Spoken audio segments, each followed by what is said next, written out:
Le Vatican a peur de ce que Spinoza a écrit sur Jésus. Imaginez un instant qu'un homme, il y a plus de 3 siècles, ait écrit quelque chose de si dangereux, de si révolutionnaire sur Jésus-Christ, que ces mots font encore trembler les fondations du Vatican aujourd'hui. Cet homme existait bel et bien. Son nom était Baruch Spinoza, et ce qu'il a révélé sur le Christ va vous bouleverser. Mais avant de plonger dans cette histoire extraordinaire, si vous aimez les récits qui défient tout ce que vous pensiez savoir, n'oubliez pas de vous abonner à la chaîne pour ne manquer aucun de ces moments de révélation. Et dites-moi dans les commentaires de quel pays vous nous regardez et à quelle heure vous découvrez cette vidéo. Si vous regardez sur votre téléphone, un petit like maintenant nous aiderait énormément à toucher plus de personnes avec ces vérités cachées. Alors, êtes-vous prêt à découvrir pourquoi l'une des institutions les plus puissantes du monde craint encore les écrits d'un philosophe mort depuis des siècles?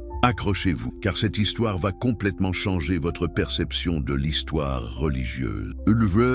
L'hérétique d'Amsterdam. Le 27 juillet 1656, dans la synagogue portugaise d'Amsterdam, retentit la plus terrible des malédictions jamais prononcées contre un être humain. Ces mots, chargés d'une haine ancestrale, visaient un jeune homme de 23 ans dont le seul crime était de penser librement. Pouvez-vous imaginer la terreur que devait ressentir ce jeune homme en entendant ces paroles? Qu'il soit maudit le jour et qu'il soit maudit la nuit, qu'il soit maudit quand il se couche et qu'il soit maudit quand il se lève, qu'il soit maudit quand il sort et qu'il soit maudit quand il entre. Que l'Éternel ne lui pardonne jamais, que la colère et la fureur de l'Éternel s'enflamment contre cet homme et fassent tomber sur lui toutes les malédictions écrites dans le livre de la loi. Cette malédiction apocalyptique était dirigée contre Baruch Spinoza, un brillant étudiant en théologie qui avait commis l'impardonnable, remettre en question les vérités sacrées. Mais que pouvait bien avoir dit ce jeune homme pour mériter une telle condamnation? La réponse va vous glacer le sang. Spinoza avait osé suggérer que peut-être, juste peut-être, les récits bibliques n'étaient pas littéralement vrais. Il avait émis l'hypothèse que les miracles pourraient avoir des explications naturelles. Plus choquant encore, il avait laissé entendre que Moïse n'avait pas écrit la Torah de sa propre main. Ces idées, qui nous semblent aujourd'hui banales, étaient à l'époque des bombes théologiques capables de faire s'effondrer tout l'édifice religieux. Mais pourquoi cette excommunication était-elle si particulière? Parce que Spinoza ne se contenta pas de courber l'échine et de demander pardon. Non, il fit quelque chose d'encore plus radical. Il embrassa sa liberté intellectuelle et décida de pousser ses recherches encore plus loin. Savez-vous ce qui se passe quand un génie libéré de toute contrainte dogmatique se met à analyser les textes sacrés avec la froide logique de la raison? L'Amsterdam du XVIIe siècle était un lieu unique en Europe. Imaginez une ville où les idées circulaient aussi librement que les marchandises dans son port florissant. Les réfugiés religieux de toute l'Europe s'y côtoyaient, protestants français, juifs ibériques, intellectuels allemands, tous fuyant les persécutions de leur pays d'origine. Dans ce melting pot intellectuel, les certitudes religieuses se heurtaient quotidiennement aux doutes philosophiques. Spinoza grandit dans ce environnement électrisant. Fils d'un marchand juif portugais prospère, il reçut une éducation rabbinique traditionnelle, tout en étant exposé aux courants de pensée les plus modernes de son époque. Pouvez-vous imaginer la tension mentale que cela devait créer ? D'un côté, la tradition millénaire de ses ancêtres, de l'autre, les découvertes révolutionnaires de Galilée, les méthodes cartésiennes, les questionnements de la Renaissance. Mais ce qui rendit Spinoza vraiment dangereux, c'est qu'il ne se contenta pas de douter en silence. Il développa une méthode d'analyse des textes sacrés qui allait révolutionner à jamais notre compréhension de la religion. Cette méthode, basée sur l'examen historique et linguistique, allait lui permettre de porter un regard totalement nouveau sur la figure du Christ. Et c'est là que commence le véritable cauchemar du Vatican. Car voyez-vous, quand Spinoza appliqua sa méthode d'analyse critique aux évangiles, il découvrit des choses que l'Église préférait garder dans l'ombre depuis des siècles, des contradictions troublantes, des ajouts tardifs, des influences païennes. Mais surtout, il développa une vision de Jésus si humaine, si dépouillée de tout surnaturel, qu'elle menaçait de faire s'écrouler tout l'édifice théologique chrétien. Après son excommunication, Spinoza se retrouva dans une situation unique dans l'histoire de la pensée occidentale. Il était trop chrétien pour les juifs et trop juif pour les chrétiens. Cette position d'outsider absolu allait paradoxalement lui donner une liberté intellectuelle sans précédent. N'appartenant à aucune communauté religieuse, il n'avait de compte à rendre à personne. Cette liberté était terrifiante pour les autorités religieuses de l'époque. Un penseur libre, sans attaches institutionnelles, capable d'analyser leurs textes sacrés sans aucune considération politique ou sociale. Et c'est exactement ce qu'il fit. Pendant les années qui suivirent son excommunication, Spinoza se consacra à l'écriture d'un ouvrage qui allait secouer les fondements du christianisme européen. Mais avant de révéler le contenu explosif de ce livre, laissez-moi vous poser une question. Êtes-vous vraiment prêt à découvrir ce que Spinoza a écrit sur Jésus? Parce qu'une fois que vous l'aurez lu, votre vision du christianisme ne sera plus jamais la même. Le traité qui ébranla le christianisme. En 1670, 15 ans après son excommunication, un livre anonyme apparut dans les librairies d'Amsterdam. Son titre complet était Tractatus Theologico-Politicus, le traité théologico-politique. L'auteur était prudemment identifié comme BDS, Benedictus de Spinoza. Pourquoi cette prudence? Parce que Spinoza savait que ce qu'il s'apprêtait à révéler au monde allait déclencher une tempête sans précédent. Imaginez l'effet que devait produire ce livre sur ses premiers lecteurs. Pour la première fois dans l'histoire, quelqu'un osait appliquer les méthodes de la critique moderne aux textes sacrés. Mais ce n'était pas simplement un exercice académique. Spinoza s'attaquait au fondement même de l'autorité religieuse. Et au cœur de cette révolution intellectuelle se trouvait sa vision révolutionnaire de Jésus-Christ. Que disait donc Spinoza de si dangereux sur le Christ? Préparez-vous, car ses conclusions vont vous choquer. Selon le philosophe d'Amsterdam, Jésus était certes un homme extraordinaire, mais c'était bel et bien un homme. Pas le Fils de Dieu, pas la deuxième personne de la Trinité, pas le Verbe incarné, un homme génial, inspiré, révolutionnaire, mais mortel comme vous et moi. Mais comment Spinoza en était-il arrivé à cette conclusion bouleversante? Sa méthode était d'une simplicité redoutable. Il analysait les textes bibliques exactement comme il aurait analysé n'importe quel document historique. Il examinait les contradictions, les anachronismes, les influences culturelles, les ajouts tardifs, et ce qu'il découvrit dans les évangiles le stupéfia. Prenons un exemple concret de sa méthode révolutionnaire. Spinoza remarqua que les récits de la naissance de Jésus dans Matthieu et Luc sont complètement différents et inconciliables. Dans Matthieu, la famille fuit en Égypte pour échapper à Hérode. Dans Luc, il retourne tranquillement à Nazareth après la présentation au temple. Ces deux versions ne peuvent pas être vraies simultanément. Alors, laquelle croire? Et surtout, pourquoi cette contradiction si les évangiles sont vraiment inspirés par Dieu? Mais Spinoza alla bien plus loin. Il analysa les récits de miracles avec l'œil froid du scientifique. Pouvait-on vraiment croire que Jésus avait transformé l'eau en vin? Que dire de la multiplication des pains, de la résurrection de Lazare? Pour Spinoza, ces récits étaient soit des métaphores mal comprises, soit des légendes ajoutées tardivement pour impressionner les foules. Cette approche rationnelle des évangiles menait Spinoza à une conclusion révolutionnaire. Jésus était un prophète, certes, mais pas différent en nature des autres prophètes. Il était un homme doué d'une intuition morale exceptionnelle, capable de comprendre et d'enseigner les principes éternels de la justice et de l'amour. Mais il n'avait rien de divin. Sa grandeur résidait dans son humanité, pas dans une nature surnaturelle. Pouvez-vous imaginer l'effet de telles affirmations sur l'Europe chrétienne du XVIIe siècle? Spinoza ne se contentait pas de critiquer tel ou tel aspect de la doctrine chrétienne. Il s'attaquait au cœur même du mystère chrétien, l'incarnation. Si Jésus n'était qu'un homme, alors toute la théologie chrétienne s'effondrait. Plus de Trinité, plus de rédemption, plus de salut par la grâce divine. Mais ce qui rendait Spinoza encore plus dangereux, c'est qu'il ne se contentait pas de détruire. Il proposait une alternative. Selon lui, la vraie religion n'avait pas besoin de miracles ni de mystères. Elle résidait dans la pratique de la justice et de l'amour universel. Jésus avait enseigné ces vérités éternelles, mais l'Église les avait obscurcies avec ses dogmes incompréhensibles et ses prétentions à l'autorité divine. Cette vision révolutionnaire de la religion explique pourquoi le traité fut immédiatement interdit dans toute l'Europe. En France, en Angleterre, dans les États allemands, les autorités civiles et religieuses s'unirent pour faire disparaître ce livre maudit. Des exemplaires furent brûlés publiquement. Les libraires qui osaient le vendre risquaient la prison. Et pourtant, le livre circulait en sous-main, passant de lecteur en lecteur comme un secret révolutionnaire. Car voyez-vous, le danger du livre de Spinoza ne résidait pas seulement dans ses conclusions, il résidait dans sa méthode. Une fois que l'on avait appris à lire la Bible avec les yeux de la raison historique, il devenait impossible de revenir en arrière. Chaque lecteur du traité devenait potentiellement un critique des textes sacrés. C'était une révolution intellectuelle qui se propageait comme un virus dans l'élite cultivée européenne. Et le Vatican? Comment réagit la plus haute autorité du christianisme face à cette menace existentielle? La réponse va vous surprendre par sa violence et sa persistance, car l'Église catholique comprit immédiatement que Spinoza représentait un danger mortel pour son autorité. Si les conclusions du philosophe d'Amsterdam étaient vraies,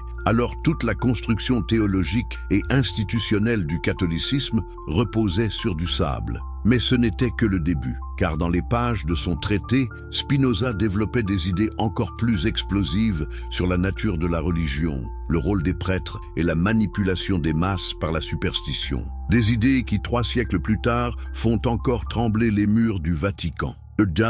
Les vérités que le Vatican cache. Mais qu'est-ce qui, dans les écrits de Spinoza sur Jésus, terrifiait tant l'Église catholique qu'elle mobilisa toutes ses forces pour les faire disparaître? La réponse réside dans 3 révélations fracassantes qui, si elles étaient acceptées par les fidèles, feraient s'écrouler instantanément tout l'édifice du pouvoir ecclésiastique. Êtes-vous prêt à découvrir ces vérités que Rome garde jalousement secrètes depuis 3 siècles? La première révélation de Spinoza était la plus dévastatrice. Jésus n'était pas Dieu incarné, mais simplement l'homme le plus sage de son époque. Cette affirmation peut vous sembler banale aujourd'hui, mais imaginez son impact au XVIIe siècle. Toute la théologie chrétienne repose sur l'idée que Jésus était à la fois pleinement homme et pleinement Dieu. Sans cette double nature, plus de Trinité, plus de sacrifice rédempteur, plus de salut par la croix. Mais comment Spinoza justifiait-il cette conclusion révolutionnaire? Sa démonstration était d'une logique implacable.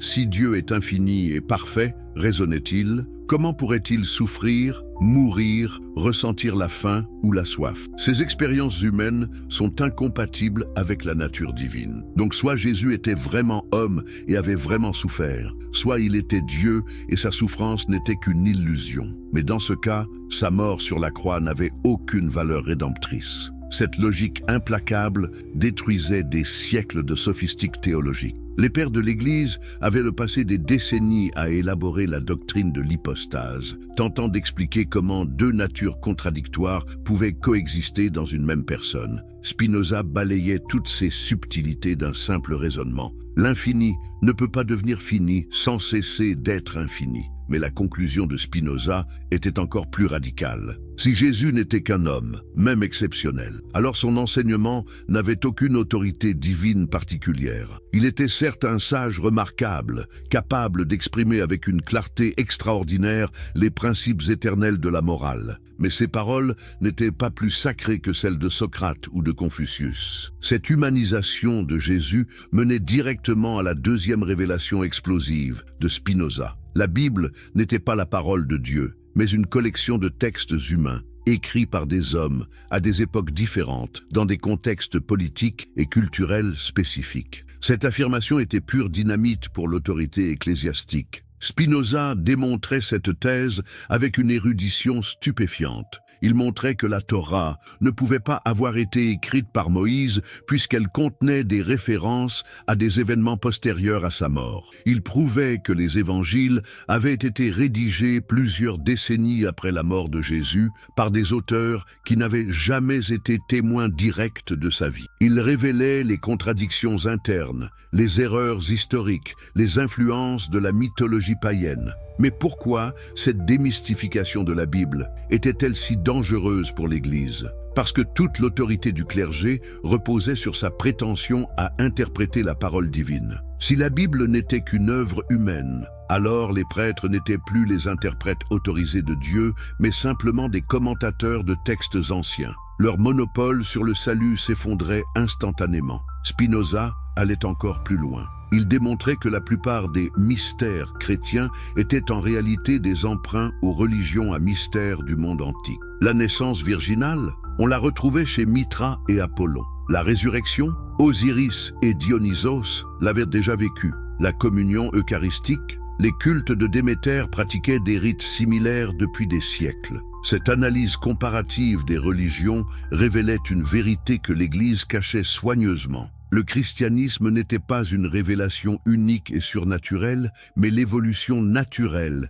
des croyances méditerranéennes de l'époque. Jésus avait certes apporté des innovations remarquables, notamment dans le domaine éthique, mais son message s'inscrivait dans la continuité des sagesses antiques. La troisième révélation de Spinoza était peut-être la plus subversive. La religion organisée était devenue un instrument de manipulation politique. Les prêtres, au lieu de transmettre la sagesse authentique de Jésus, l'avaient déformée pour asservir les consciences et maintenir leur pouvoir temporel. Cette dénonciation de la religion institutionnelle était particulièrement percutante au XVIIe siècle, époque où l'Église catholique déployait une puissance politique considérable. Le pape était un souverain temporel qui commandait des armées et nouait des alliances. L'Inquisition torturait et brûlait les hérétiques. Les prêtres contrôlaient l'éducation, la morale publique et même l'économie à travers leur opposition aux prêts à intérêt. Spinoza montrait que cette situation était exactement l'inverse de ce qu'avait enseigné Jésus.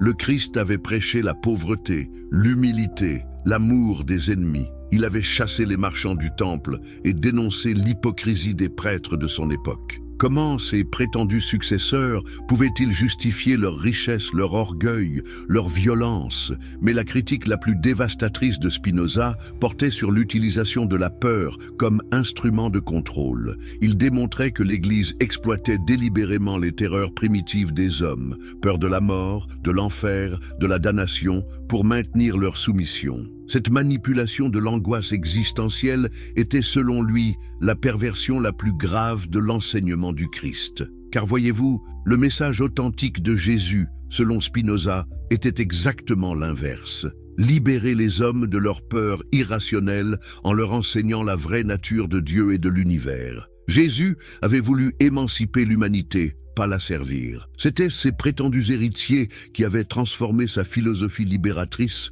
en prison mentale. Ces trois révélations de Spinoza formaient un système cohérent et dévastateur. Si Jésus n'était qu'un homme, si la Bible n'était qu'une œuvre humaine, si l'Église n'était qu'une institution politique déguisée en organisation religieuse, alors tout l'édifice du christianisme institutionnel s'effondrait. Plus de salut exclusif par l'Église, plus de monopole sur la vérité divine, plus de soumission aveugle à l'autorité ecclésiastique. Et c'est exactement ce que redoutait le Vatican. Car Spinoza ne se contentait pas de critiquer, il proposait une alternative, une religion naturelle, basée sur la raison et l'amour universel, où chaque homme pourrait accéder directement à la vérité divine sans intermédiaire clérical. Une spiritualité authentique, débarrassée des superstitions et des manipulations. Cette vision émancipatrice de la religion explique pourquoi l'Église mobilisa toutes ses forces pour combattre l'influence de Spinoza.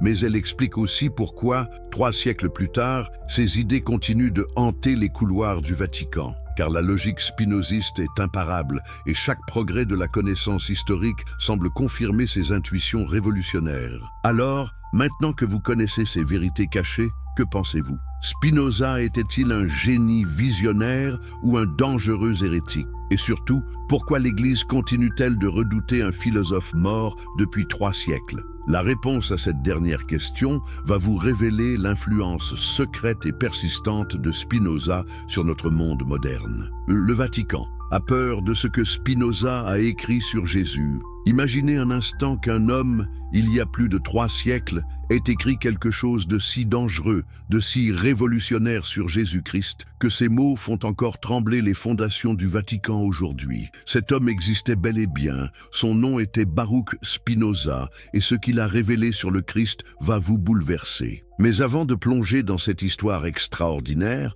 si vous aimez les récits qui défient tout ce que vous pensiez savoir, n'oubliez pas de vous abonner à la chaîne pour ne manquer aucun de ces moments de révélation. Et dites-moi dans les commentaires de quel pays vous nous regardez et à quelle heure vous découvrez cette vidéo. Si vous regardez sur votre téléphone, un petit like maintenant nous aiderait énormément à toucher plus de personnes avec ces vérités cachées. Alors, êtes-vous prêt à découvrir pourquoi l'une des institutions les plus puissantes du monde craint encore les écrits d'un philosophe mort depuis des siècles? Accrochez-vous, car cette histoire va complètement changer votre perception de l'histoire religieuse.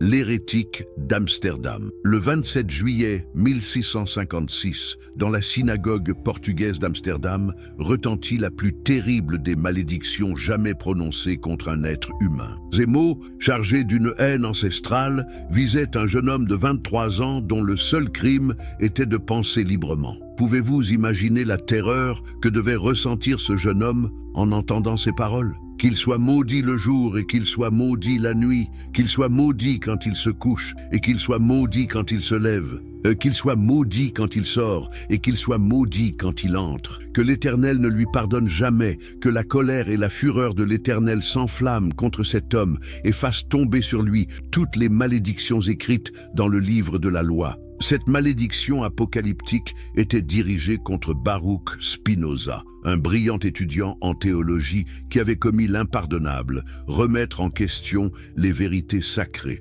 Mais que pouvait bien avoir dit ce jeune homme pour mériter une telle condamnation? La réponse va vous glacer le sang. Spinoza avait osé suggérer que peut-être, juste peut-être, les récits bibliques n'étaient pas littéralement vrais. Il avait émis l'hypothèse que les miracles pourraient avoir des explications naturelles. Plus choquant encore, il avait laissé entendre que Moïse n'avait pas écrit la Torah de sa propre main. Ces idées, qui nous semblent aujourd'hui banales, étaient à l'époque des bombes théologiques capables de faire s'effondrer tout l'édifice religieux. Mais pourquoi cette excommunication était-elle si particulière? Parce que Spinoza ne se contenta pas de courber l'échine et de demander pardon. Non, il fit quelque chose d'encore plus radical. Il embrassa sa liberté intellectuelle et décida de pousser ses recherches encore plus loin. Savez-vous ce qui se passe quand un génie libéré de toute contrainte dogmatique se met à analyser les textes sacrés avec la froide logique de la raison? L'Amsterdam du XVIIe siècle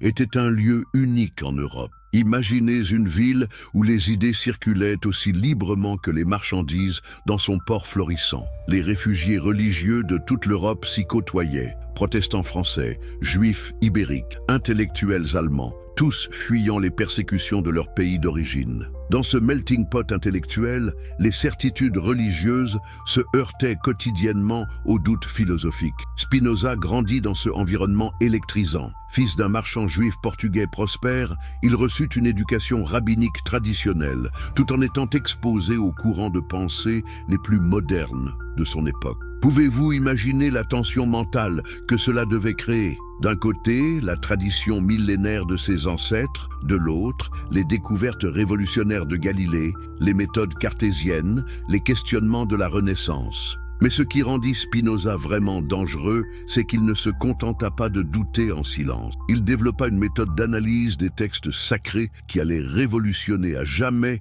notre compréhension de la religion. Cette méthode, basée sur l'examen historique et linguistique, allait lui permettre de porter un regard totalement nouveau sur la figure du Christ. Et c'est là que commence le véritable cauchemar du Vatican. Car voyez-vous, quand Spinoza appliqua sa méthode d'analyse critique aux évangiles, il découvrit des choses que l'Église préférait garder dans l'ombre depuis des siècles. Des contradictions troublantes, des ajouts tardifs, des influences païennes. Mais surtout, il développa une vision de Jésus si humaine, si dépouillée de tout surnaturel, qu'elle menaçait de faire s'écrouler tout l'édifice théologique chrétien. Après son excommunication, Spinoza se retrouva dans une situation unique dans l'histoire de la pensée occidentale. Il était trop chrétien pour les Juifs et trop juif pour les chrétiens. Cette position d'outsider absolu allait paradoxalement lui donner une liberté intellectuelle sans précédent. N'appartenant à aucune communauté religieuse, il n'avait de compte à rendre à personne. Cette liberté était terrifiante pour les autorités religieuses de l'époque. Un penseur libre, sans attaches institutionnelles,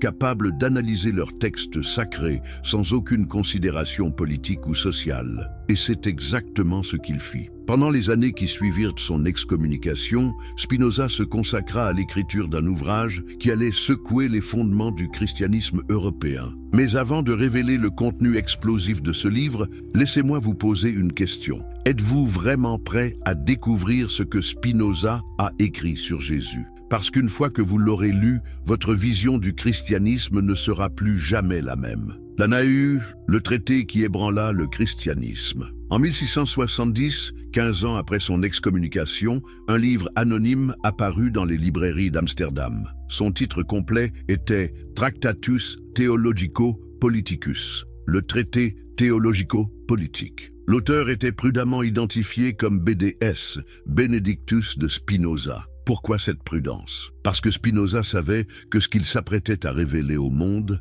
allait déclencher une tempête sans précédent. Imaginez l'effet que devait produire ce livre sur ses premiers lecteurs. Pour la première fois dans l'histoire, quelqu'un osait appliquer les méthodes de la critique moderne aux textes sacrés. Mais ce n'était pas simplement un exercice académique. Spinoza s'attaquait au fondement même de l'autorité religieuse. Et au cœur de cette révolution intellectuelle se trouvait sa vision révolutionnaire de Jésus-Christ. Que disait donc Spinoza de si dangereux sur le Christ? Préparez-vous, car ses conclusions vont vous choquer. Selon le philosophe d'Amsterdam, Jésus était certes un homme extraordinaire, mais c'était bel et bien un homme. Pas le Fils de Dieu, pas la deuxième personne de la Trinité, pas le Verbe incarné, un homme génial, inspiré, révolutionnaire, mais mortel comme vous et moi. Mais comment Spinoza en était-il arrivé à cette conclusion bouleversante? Sa méthode était d'une simplicité redoutable. Il analysait les textes bibliques exactement comme il aurait analysé n'importe quel document historique.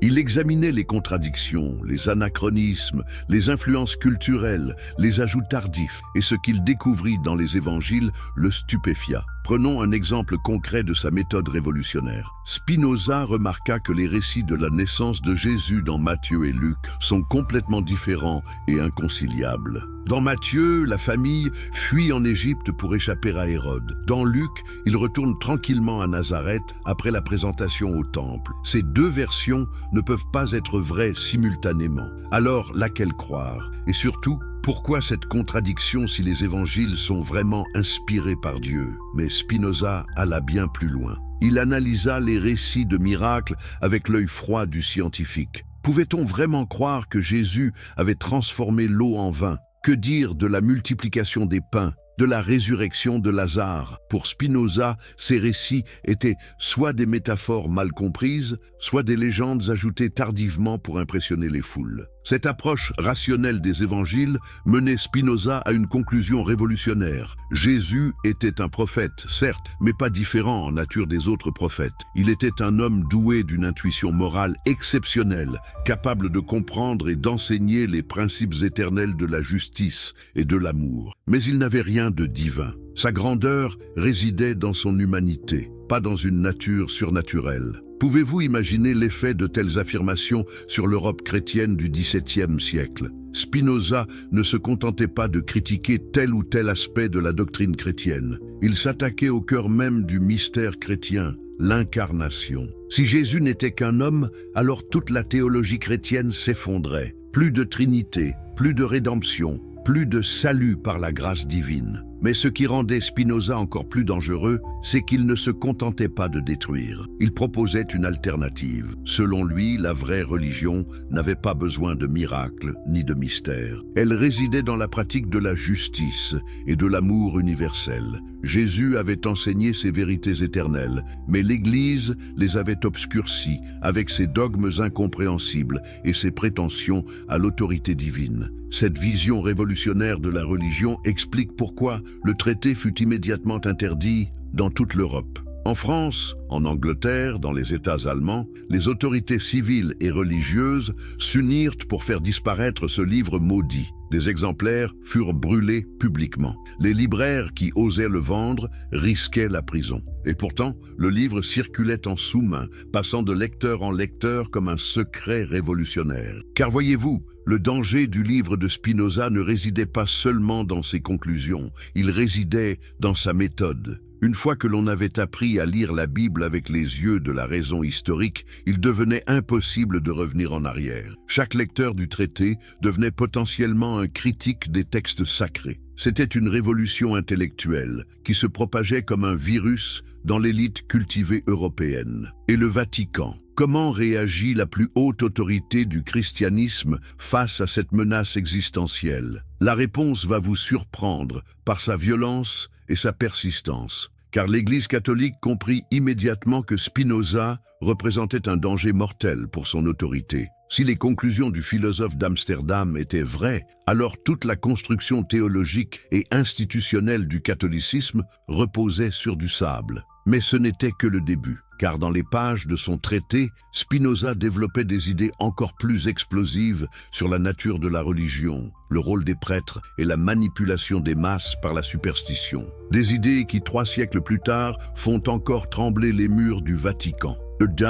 Les vérités que le Vatican cache. Mais qu'est-ce qui, dans les écrits de Spinoza sur Jésus, terrifiait tant l'Église catholique qu'elle mobilisa toutes ses forces pour les faire disparaître? La réponse réside dans 3 révélations fracassantes qui, si elles étaient acceptées par les fidèles, feraient s'écrouler instantanément tout l'édifice du pouvoir ecclésiastique. Êtes-vous prêt à découvrir ces vérités que Rome garde jalousement secrètes depuis 3 siècles? La première révélation de Spinoza était la plus dévastatrice. Jésus n'était pas Dieu incarné, mais simplement l'homme le plus sage de son époque. Cette affirmation peut vous sembler banale aujourd'hui, mais imaginez son impact au XVIIe siècle.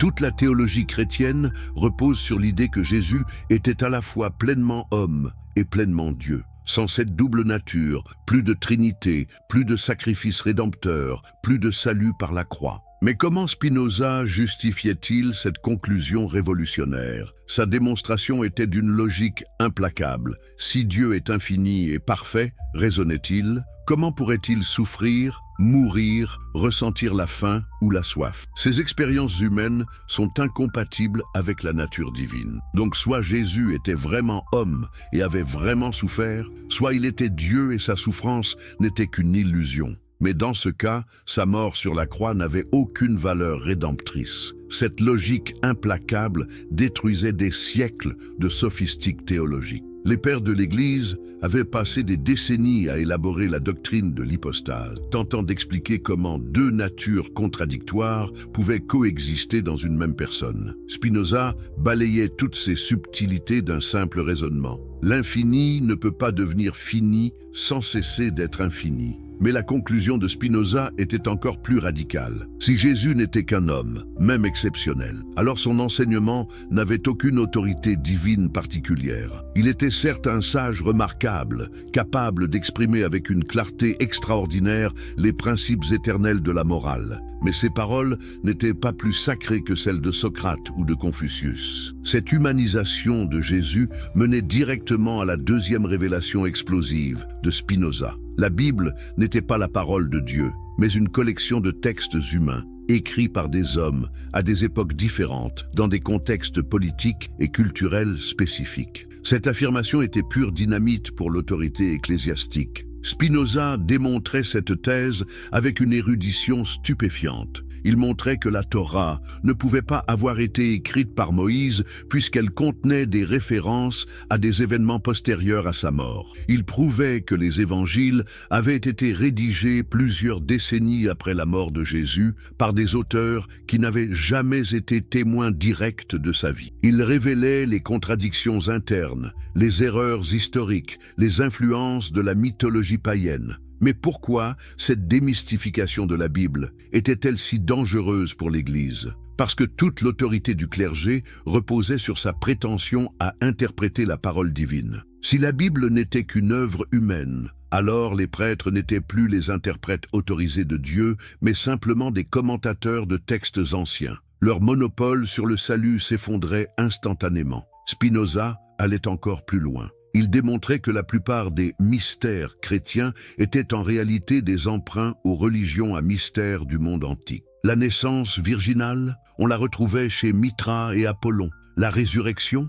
Osiris et Dionysos l'avaient déjà vécue. La communion eucharistique, les cultes de Déméter pratiquaient des rites similaires depuis des siècles. Cette analyse comparative des religions révélait une vérité que l'Église cachait soigneusement. Le christianisme n'était pas une révélation unique et surnaturelle, mais l'évolution naturelle des croyances méditerranéennes de l'époque. Jésus avait certes apporté des innovations remarquables, notamment dans le domaine éthique, mais son message s'inscrivait dans la continuité des sagesses antiques. La troisième révélation de Spinoza était peut-être la plus subversive. La religion organisée était devenue un instrument de manipulation politique. Les prêtres, au lieu de transmettre la sagesse authentique de Jésus, l'avaient déformée pour asservir les consciences et maintenir leur pouvoir temporel. Cette dénonciation de la religion institutionnelle était particulièrement percutante au XVIIe siècle, époque où l'Église catholique déployait une puissance politique considérable. Le pape était un souverain temporel qui commandait des armées et nouait des alliances. L'Inquisition torturait et brûlait les hérétiques. Les prêtres contrôlaient l'éducation, la morale publique et même l'économie à travers leur opposition aux prêts à intérêt. Spinoza montrait que cette situation était exactement l'inverse de ce qu'avait enseigné Jésus. Le Christ avait prêché la pauvreté, l'humilité, l'amour des ennemis. Il avait chassé les marchands du temple et dénoncé l'hypocrisie des prêtres de son époque. Comment ces prétendus successeurs pouvaient-ils justifier leur richesse, leur orgueil, leur violence? Mais la critique la plus dévastatrice de Spinoza portait sur l'utilisation de la peur comme instrument de contrôle. Il démontrait que l'Église exploitait délibérément les terreurs primitives des hommes, peur de la mort, de l'enfer, de la damnation, pour maintenir leur soumission. Cette manipulation de l'angoisse existentielle était, selon lui, la perversion la plus grave de l'enseignement du Christ. Car voyez-vous, le message authentique de Jésus, selon Spinoza, était exactement l'inverse. Libérer les hommes de leur peur irrationnelle en leur enseignant la vraie nature de Dieu et de l'univers. Jésus avait voulu émanciper l'humanité, pas la servir. C'étaient ces prétendus héritiers qui avaient transformé sa philosophie libératrice en prison mentale. Ces trois révélations de Spinoza formaient un système cohérent et dévastateur. Si Jésus n'était qu'un homme, si la Bible n'était qu'une œuvre humaine, si l'Église n'était qu'une institution politique déguisée en organisation religieuse, alors tout l'édifice du christianisme institutionnel s'effondrait. Plus de salut exclusif par l'Église, plus de monopole sur la vérité divine, plus de soumission aveugle à l'autorité ecclésiastique. Et c'est exactement ce que redoutait le Vatican. Car Spinoza ne se contentait pas de critiquer, il proposait une alternative, une religion naturelle, basée sur la raison et l'amour universel, où chaque homme pourrait accéder directement à la vérité divine sans intermédiaire clérical. Une spiritualité authentique, débarrassée des superstitions et des manipulations. Cette vision émancipatrice de la religion explique pourquoi l'Église mobilisa toutes ses forces pour combattre l'influence de Spinoza. Mais elle explique aussi pourquoi, 3 siècles plus tard, ces idées continuent de hanter les couloirs du Vatican. Car la logique spinoziste est imparable et chaque progrès de la connaissance historique semble confirmer ses intuitions révolutionnaires. Alors, maintenant que vous connaissez ces vérités cachées, que pensez-vous ? Spinoza était-il un génie visionnaire ou un dangereux hérétique? Et surtout, pourquoi l'Église continue-t-elle de redouter un philosophe mort depuis 3 siècles? La réponse à cette dernière question va vous révéler l'influence secrète et persistante de Spinoza sur notre monde moderne. L'héritage dangereux. Vous pensiez peut-être que l'histoire de Spinoza s'était achevée avec sa mort solitaire en 1677 dans une modeste chambre de La Haye. Détrompez-vous, car ce qui arriva après sa disparition est encore plus extraordinaire que sa vie elle-même. Les idées qu'il avait semées allaient germer dans l'ombre, se propager en secret et finalement transformer la face du monde occidental.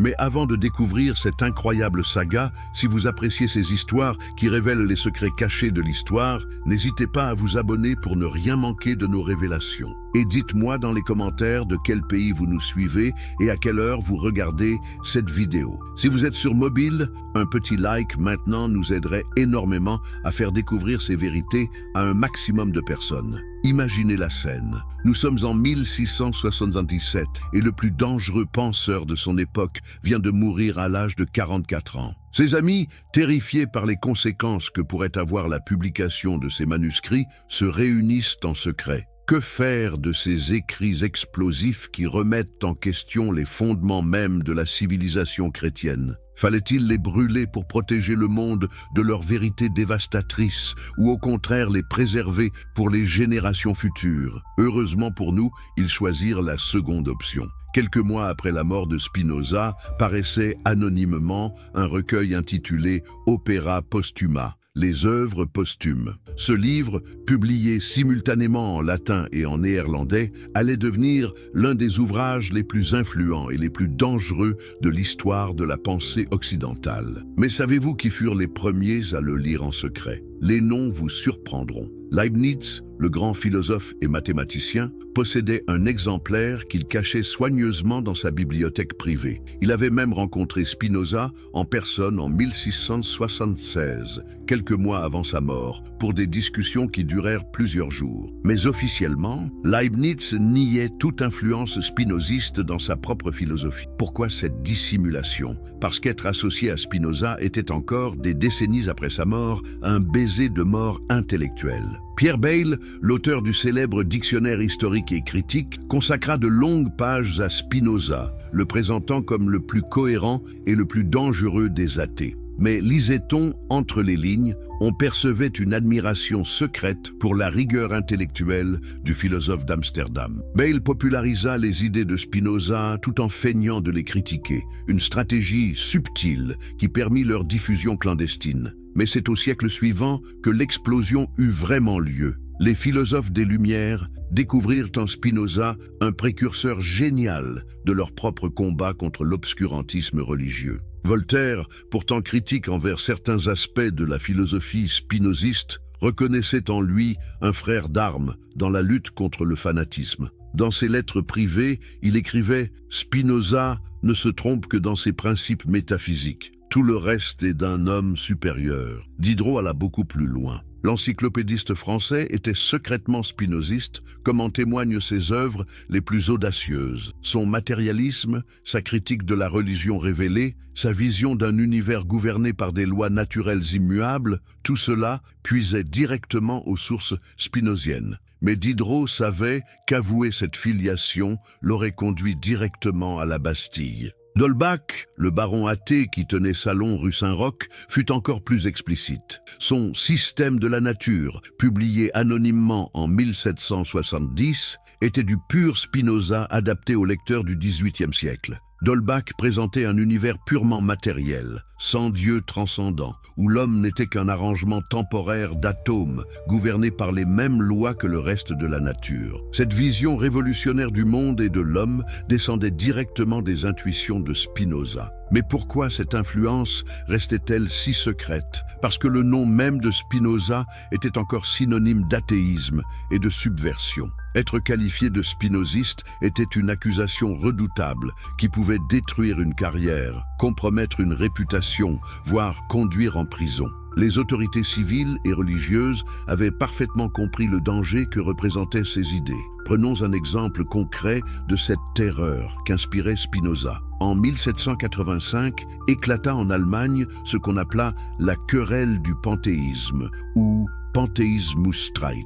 Tout commença quand Jacobi révéla que Lessing, le grand dramaturge et critique allemand, lui avait confié peu avant sa mort être secrètement spinoziste. Cette révélation fit l'effet d'une bombe dans les milieux intellectuels allemands. Mendelssohn, l'ami de Lessing, nia avec véhémence cette accusation. Pour lui, il était inconcevable que son ami, cet homme de bien, ait pu adhérer aux erreurs de Spinoza. La polémique enfla, divisant les intellectuels allemands en deux camps. D'un côté, ceux qui voyaient en Spinoza un athée dangereux. De l'autre, une nouvelle génération qui commençait à percevoir en lui un mystique authentique, un homme ivre de Dieu, selon la belle expression de Novalis. Cette querelle révéla quelque chose d'extraordinaire. 100 ans après sa mort, Spinoza continuait de diviser, de passionner, de terrifier. Ses idées n'étaient pas mortes avec lui. Elles avaient au contraire acquis une vie propre, se propageant souterrainement dans toute l'Europe cultivée. Mais savez-vous qui fut le plus grand propagateur secret des idées spinoziennes au XVIIIe siècle? Un homme que vous ne soupçonneriez jamais, Goethe. Le grand poète allemand découvrit Spinoza à l'âge de 24 ans et n'en revint jamais. Dans ses conversations avec Eckermann, il avoua « Je n'ai jamais lu d'auteur qui m'ait donné des pensées plus nobles et plus pures ». Goethe popularisa Spinoza en présentant sa philosophie non comme un système athée, mais comme une spiritualité supérieure, une religion de la nature. Cette réhabilitation progressive de Spinoza atteignit son apogée avec l'idéalisme allemand. Fichte, Schelling et surtout Hegel reconnurent en lui un précurseur génial de leur propre système philosophique. Hegel écrivit cette phrase prophétique: « Il faut être spinoziste pour commencer à philosopher ». Avec les idéalistes allemands, Spinoza cessait d'être un hérétique maudit pour devenir un chaînon essentiel de l'histoire de la pensée occidentale. Mais cette reconnaissance académique masquait une réalité plus troublante. L'influence souterraine de Spinoza sur tous les mouvements révolutionnaires modernes. Car voyez-vous, les idées du philosophe d'Amsterdam n'avaient pas seulement influencé les penseurs en chambre, elles avaient irrigué les mouvements politiques les plus radicaux. Les révolutionnaires français de 1789 connaissaient Spinoza, même s'ils n'osaient pas toujours l'avouer. Sa critique de l'autorité religieuse, sa démystification de la monarchie de droit divin, sa vision d'un État laïque basé sur la raison plutôt que sur la tradition, tout cela nourrissait secrètement l'idéologie révolutionnaire. Robespierre lui-même, dans ses discours sur l'être suprême, reprenait sans le savoir des thèmes spinoziens. Les socialistes du XIXe siècle furent encore plus explicites. Saint-Simon reconnaissait en Spinoza un précurseur de sa religion de l'humanité. Proudhon voyait en lui un anarchiste avant la lettre, un homme qui avait compris que toute autorité artificielle était une oppression de la nature humaine. Marx lui-même, bien qu'il critiquât l'idéalisme spinozien,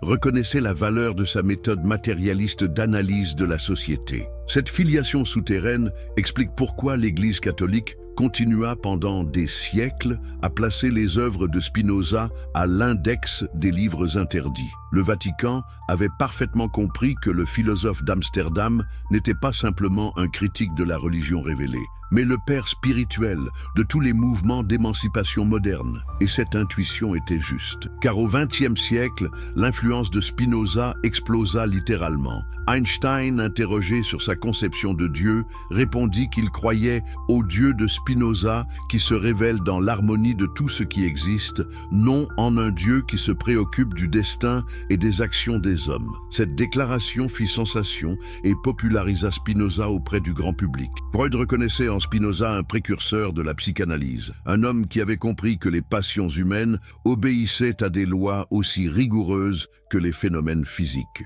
Jung voyait en lui un psychologue des profondeurs avant la lettre. Sartre et Merleau-Ponty puisaient abondamment dans son œuvre pour développer leur propre philosophie existentialiste. Mais c'est peut-être dans le domaine de l'exégèse biblique que l'influence de Spinoza fut la plus révolutionnaire. Toute la critique moderne des textes sacrés descend directement de sa méthode historico-critique. Les découvertes archéologiques du XXe siècle, de Qumran au manuscrit de Nag Hammadi, ont confirmé ses intuitions sur la formation tardive et composite des textes bibliques. Les théologiens progressistes, de Bultmann à Crossan, appliquent quotidiennement les méthodes mises au point par Spinoza il y a 3 siècles. Quand ils décortiquent les évangiles pour distinguer le Jésus historique du Christ de la foi, ils suivent exactement la voie tracée par le philosophe d'Amsterdam. Et leurs conclusions, elles sont souvent étonnamment proches de celles de Spinoza. Un Jésus humain, un sage remarquable, mais pas le Fils de Dieu incarné. Cette convergence moderne entre science historique et intuition spinozienne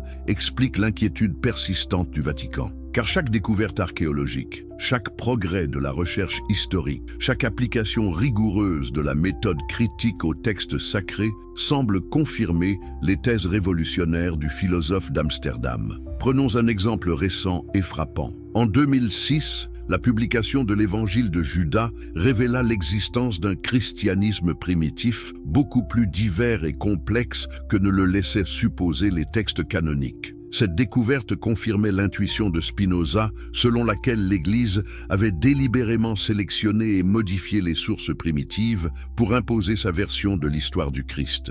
Les recherches modernes sur le Jésus historique, menées par des érudits comme Geza Vermes, E.P. Sanders ou John Dominic Crossan, aboutissent à un portrait du Christ étonnamment proche de celui esquissé par Spinoza, un prédicateur itinérant juif, inscrit dans les mouvements messianiques de son époque, mais dépourvu de toute prétention à la divinité. Cette convergence entre recherche historique moderne et analyse spinozienne explique pourquoi le Vatican multiplie aujourd'hui les mises en garde contre les dérives de l'exégèse critique. L'Église sent bien que la méthode mise au point par Spinoza, perfectionnée par 3 siècles de recherche, menace les fondements mêmes de sa doctrine. Mais l'influence de Spinoza va bien au-delà du domaine religieux. Sa vision d'un univers gouverné par des lois naturelles immuables a inspiré toute la science moderne. Sa psychologie des passions a nourri les sciences humaines. Sa philosophie politique